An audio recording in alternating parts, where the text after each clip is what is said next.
Making headlines this hour.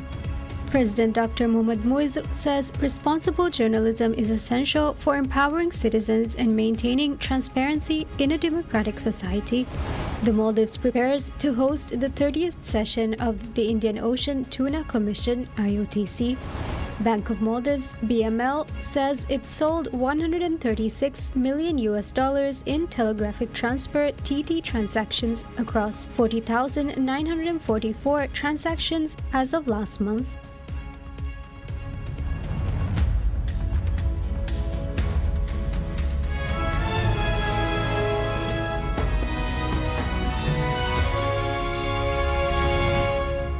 Bismillahirrahmanirrahim. Assalamu alaikum and welcome to PSM News in English with me, Idham Naeem. Before delving into the news in detail, I would like to extend my best regards to all my colleagues, our viewers and the management of PSM News on the occasion of its 9th anniversary. Today also marks World Press Freedom Day, and I would like to convey my sincere regards to media personnel around the world.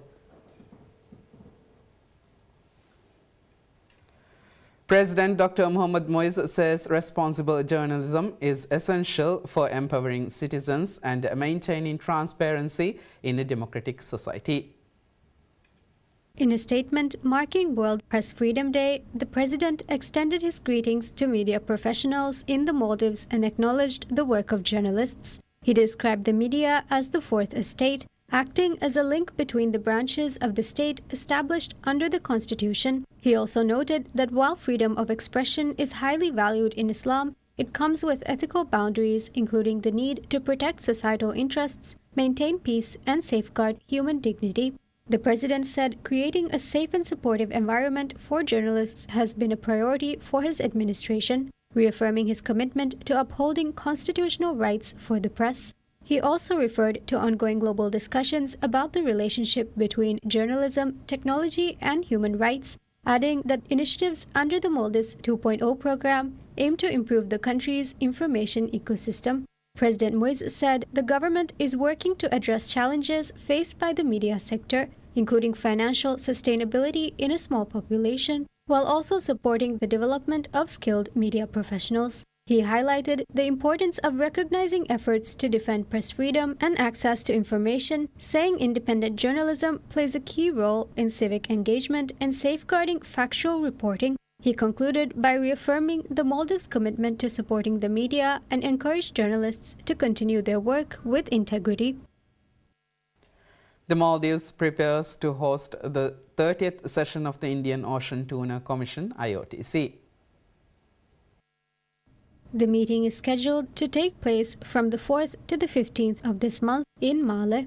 According to the Ministry of Fisheries, Agriculture and Ocean Resources, more than 200 delegates are expected to attend, including representatives from Indian Ocean coastal states, international organizations, fisheries experts, and senior officials. The ministry stated that hosting the IOTC's 30th session in the Maldives presents an important opportunity to further strengthen the country's fisheries industry and enhance its role in the international arena. It is also expected to bring significant progress to the fisheries sector. It added that securing such an important opportunity reflects the government's ongoing efforts, led by President Dr. Mohammad Muizz, to advance the fisheries sector. The government has been undertaking key initiatives both domestically and internationally to promote fisheries development. In addition to the main commission meeting, several important committee meetings under the IOTC will also be held in the Maldives. These include the 23rd session of the Compliance Committee, the 23rd session of the Administration and Finance Committee, and the 10th session of the Technical Committee on Management Procedures. This marks the first time an IOTC Commission meeting is being held in the Maldives. The ministry noted that hosting such a significant event highlights the Maldives' leadership role in shaping fisheries policies at both regional and international levels, as well as its contribution to the management of the sector. The IOTC is a regional fisheries management organization responsible for ensuring the conservation and sustainable use of tuna and tuna-like species in the Indian Ocean. Decisions made by the Commission include measures for sustainable management of tuna stocks, setting catch limits, and guiding scientific research. These decisions help maintain healthy fish populations and ensure that the benefits of the fisheries industry are preserved for future generations. Abdullah Rafiu, the Minister of Youth Empowerment, Sports and Fitness, says in a commendation of the national broadcaster that PSM News has played a comprehensive and a vital role in bridging the communication gap between the state and the public. The network has been instrumental in advancing youth empowerment and promoting national sports and fitness, the minister noted. By educating the citizenry on athletic training stages and infrastructure updates, the broadcaster allows the public to familiarize themselves seamlessly with institutional changes, Minister Rafiu said. He observed that maintaining such consistent transparency requires profound dedication, highlighting the rigorous nature of the collaboration. The efficiency of this dissemination has facilitated vital collaborative projects, which the minister suggested will drive substantial progress within the sports sector. These reporting standards align with the strategic objectives of the administration, where transparency remains a central priority.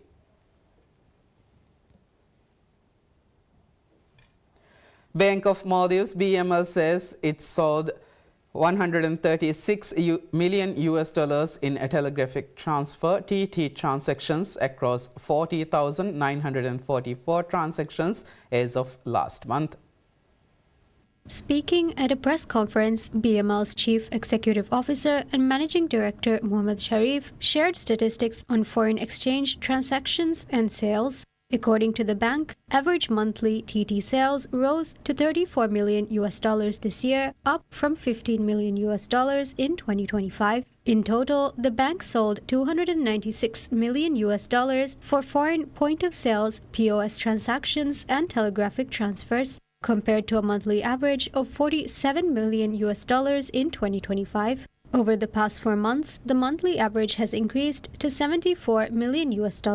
The monthly TT breakdown is as follows. In January, $35 million or 10,838 TTs. February, $34 million or 10,551 TTs. March, $37 million or 10,600 TTs. And in April, at $30 million, 8,955 TTs. At the end of April, $160 million was spent on debit and credit card transactions, averaging $40 million per month. Foreign exchange inflows stood at $1.58 billion at the end of April, up from $1.26 billion in the same period last year. Remittances stood at $1.45 billion at the end of April this year, compared to $1.03 billion during the same period last year.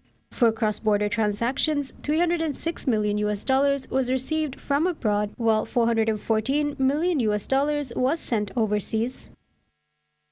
Public Service Media finalizes preparations to host the 21st Asia Media Summit from 11th to 14th May at the Villa Nautica Maldives Resort, with select events slated for the picnic island of Kudagiri. Operating under the theme Maldives 2.0 from a tradition to tech, the gathering aims to highlight the nation's intersection of technological advancement and environmental consciousness. Organized annually by the Asia Pacific Institute for Broadcasting Development, the summit expects 200 delegates from 35 nations to discuss the future trajectory of the global media landscape. The inaugural phase involves submerging 50 structural frames in a collaborative endeavor involving neighboring resorts, Visit Maldives Corporation, and the Ministry of Tourism and Civil Aviation. The Ministry of Climate Change, Environment and Energy commences the development of nature parks on 10 islands.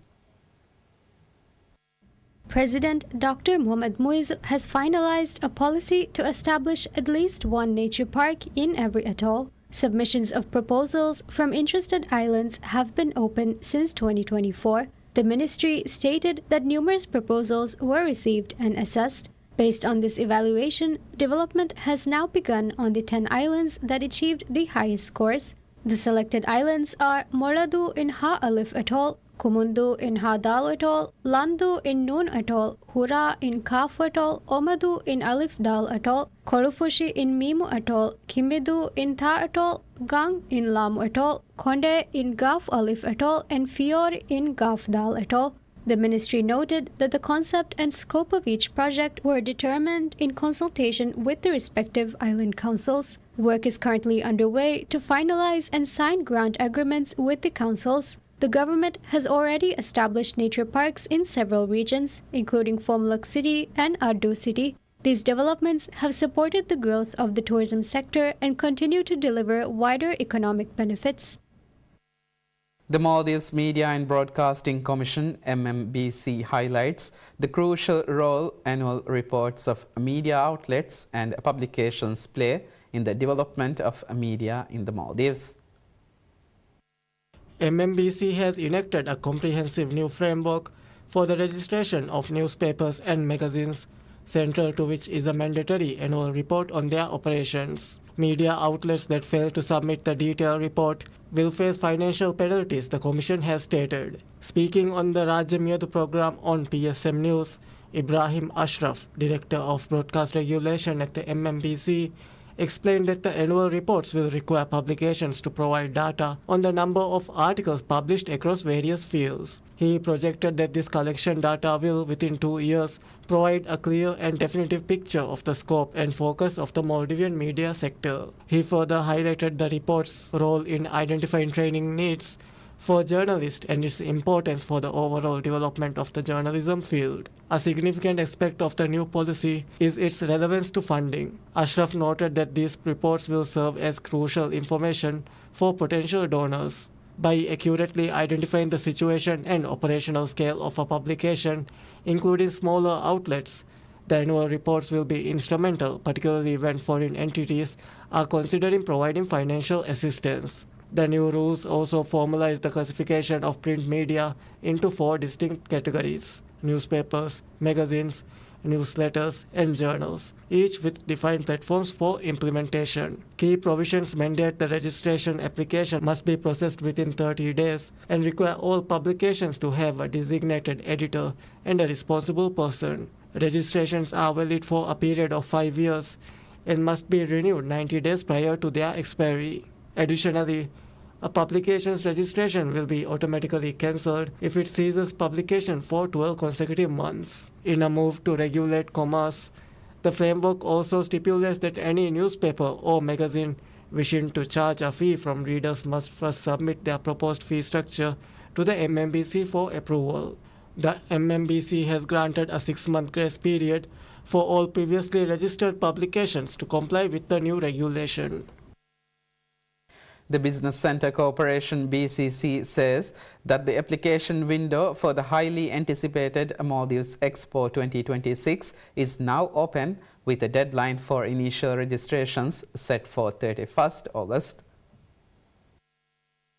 In a significant shift from previous years, the corporation has introduced a phased application process designed to maximize participation and flexibility for local exhibitors. This year's expensive exhibition will showcase Maldivian innovation and enterprise across 73 distinct categories within 16 diverse fields. Eligibility is broad, open to any Maldivian citizen over the age of 13, companies with 100% Maldivian ownership, government entities, educational institutions, city and island councils, and persons with special needs. Explaining the new 2-staged application system, BCC Deputy Managing Director Samehu Adam explained that the initial phase requires only basic information. Applicants are only required to provide their personal detail, select their desired category, and indicate the number of items they plan to exhibit by 31st August deadline. This allows the BCC to effectively plan the layout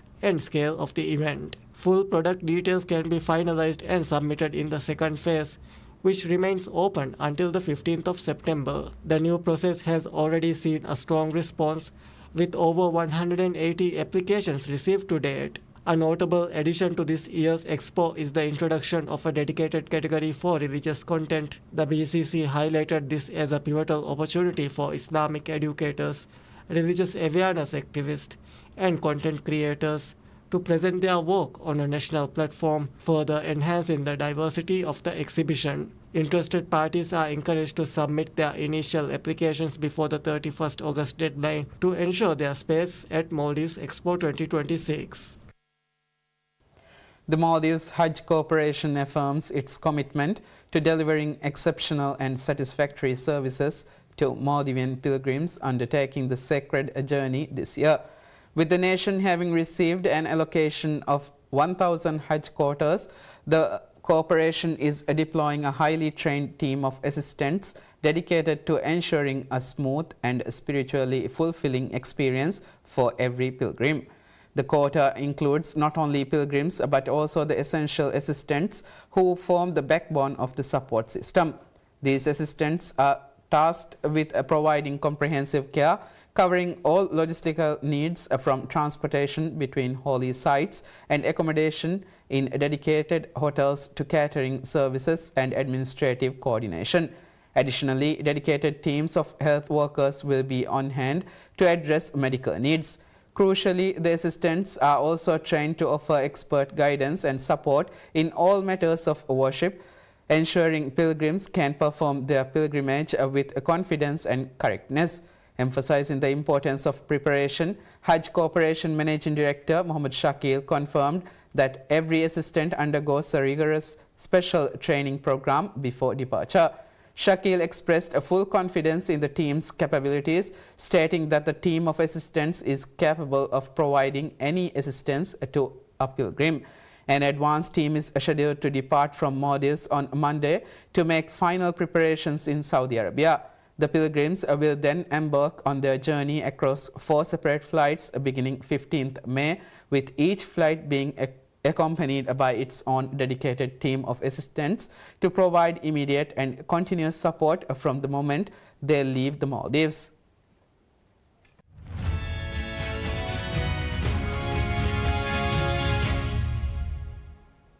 Small restaurant owners and street food vendors across India says a steep rise in commercial liquefied petroleum gas (LPG) prices was hurting their businesses and forcing difficult choices between raising menu prices and absorbing losses. India's largest state-run refiner, Indian Oil Corporation, raised the prices of liquefied petroleum gas used by industries. The refiner said the price of a 19-kilogram LPG cylinder for industrial clients was hiked by 993 rupees or 47.8% to 3,071.5 rupees. The price hikes come amid a sharp surge in global oil prices, which have climbed above $100 a barrel following the closure of the Strait of Hormuz amid the ongoing Iran war. Some vendors said they had already increased menu prices in recent months due to higher costs of raw materials and packaging, but feared another round of price hikes could drive away customers. The war in the Middle East has choked up maritime traffic in the Strait of Hormuz, which is a conduit for a fifth of global oil and liquefied natural gas flows. It has also come on top of the effects of Russia's war with Ukraine, which had already severed Russian gas supplies to Europe.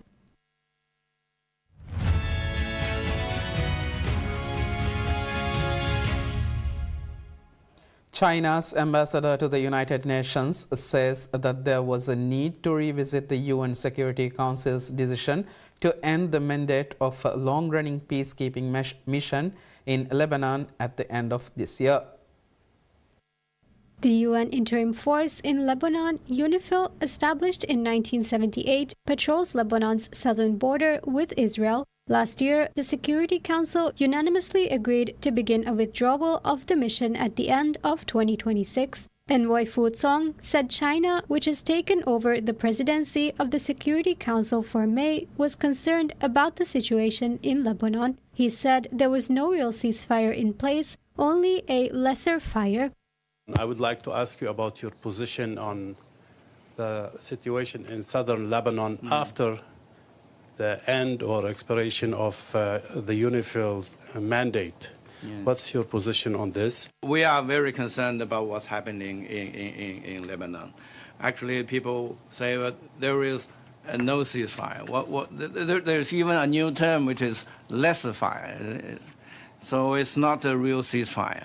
More than 2,500 people have been killed in Israeli strikes across Lebanon since March 2nd, when armed group Hezbollah fired on Israel in support of its ally Iran and triggered an Israeli ground and air campaign that has left swaths of southern Lebanon in ruins. Israel's mission to the United Nations did not immediately respond to a request for comment, but Israel says its military activities in Lebanon are aimed at stopping attacks by Hezbollah militants. Responding to a question about the UNIFIL mandate, Fu said, quote, "We do believe we should revisit the decision actually to withdraw the UNIFIL," unquote. Fu said he had spoken recently about the issue to UN Secretary General Antonio Guterres. He said the UN Secretariat was thinking about a review and would come up with options in June for the implementation of UN Resolution 1701 that ended a round of deadly conflict between Hezbollah and Israel in 2006. UN Peacekeeping Chief Jean-Pierre Lacroix said last month that some form of ongoing UN presence might continue after the UNIFIL mandate ends. US President Donald Trump tells reporters that he was not satisfied with Iran's latest proposal for resolving the conflict and that negotiations were taking place by phone. Trump repeated his prediction that oil and gas prices would fall when the war with Iran ends. He added that he was not worried about the state of U.S. missile stocks amid reports of concerns about the pace of weapons use during the conflict with Iran. So they want to make a deal, but I'm not satisfied with it, so we'll see what happens. Iran wants to make a deal because they have no military left, essentially, and they want to make a deal, but I'm not satisfied with it. Trump's comments came after Tehran had submitted its latest proposal for negotiations with the United States. Iranian state media and a Pakistani official said a move that could offer hope for breaking a deadlock in efforts to end the Iran war. Trump faces a formal U.S. deadline on Friday to end the war or make the case to Congress for extending it under the 1973 War Powers Resolution. The date looks set to pass without altering the course of the conflict after a senior administration official said that for the purposes of the resolution, hostilities had terminated due to the April ceasefire between Tehran and Washington.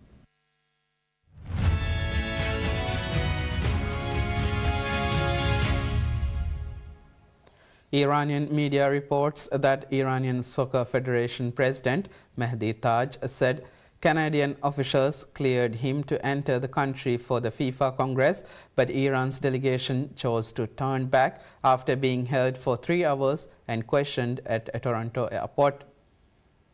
Taj, a former member of Iran's Islamic Revolutionary Guard Corps, IRGC, said he was questioned by Canadian immigration about his ties to the group, but was ultimately allowed into the country for the pre-World Cup gathering in Vancouver. Canadian authorities have said members of the IRGC are prohibited from entering the country, which is set to co-host the World Cup from June, along with the United States and Mexico.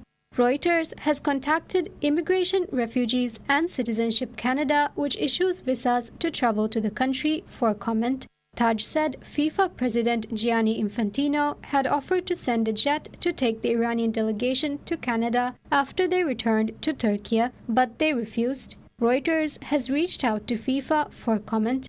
Infantino insists that Iran would play World Cup matches in the United States, despite tensions between the two countries since the US and Israel launched a war against Iran in February. FIFA earlier rejected Tehran's request for alternative venues for matches on US soil.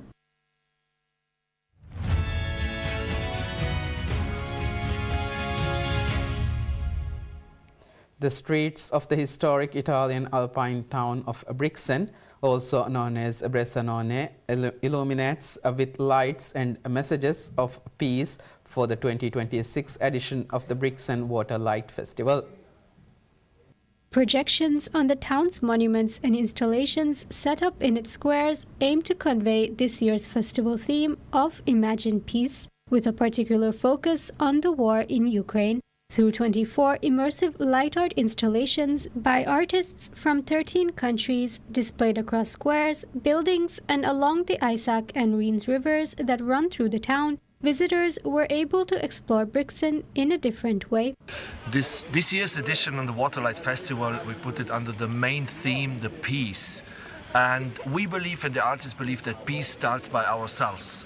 It starts in the society, and it starts with a peaceful thinking, a peaceful being, and a peaceful waking up in the morning. That is what peace should be. A very personal thing, but it's also a thing for the whole society. And our artists during the Waterlight Festival are working and expressing themselves about the topic of peace. The Brixton Waterlight Festival runs until May 16th, marking the United Nations International Day of Light. That concludes news for now. Thank you for watching PSM News. Have a good day.